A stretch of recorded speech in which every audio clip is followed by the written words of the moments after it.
குரு பகவானும் உங்களுடைய ராசிக்கு 10ஆம் இடத்துல இருக்கிறாங்க. அப்ப அந்த குரு பகவான் 10ஆம் இடத்துல இருந்து உங்க ராசிக்கு 4ஆம் இடத்தை பார்க்கறாங்க. அப்ப அந்த 4ஆம் இடத்தை பார்க்கும்போது 4ஆம் இடம் என்பது வீடு, வண்டி, வாகனம், சொத்து சேர்க்கை, பூமி சேர்க்கை, இது எல்லாமே உங்களுக்கு நடக்கும். அது போக புரட்டாதி நட்சத்திரத்தில் இந்த சனி பகவான் பயணம் செய்கிறார்.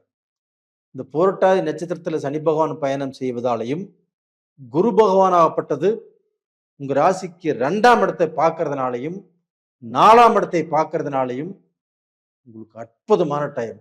இது போக அந்த புரட்டாதி நட்சத்திரத்துல அந்த குரு பகவான் பயணம் செய்யறதுனால, சனி பகவான் பயணம் செய்யறதுனால கண்டிப்பாக உங்களுடைய மக்களுக்கு நல்ல எதிர்காலம்.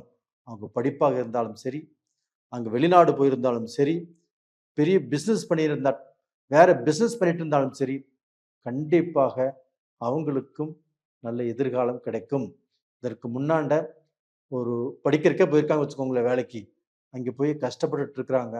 அங்கே போன படிப்பு கிடைக்கல. அங்கே ஏதோ ஹோட்டல்ல வேலை செஞ்சுட்டு இருக்கிறாங்க. என் பையன் இவ்வளவெல்லாம் கஷ்டப்பட்டு இருக்கிறானே, அவனுக்கு ஒரு விடிவு காலம் வராதா அப்படின்னு ஏங்கிட்டு இருந்த உங்களுக்கு இந்த பீரியட்ல இருந்து நல்ல நேரம் வந்தாச்சு.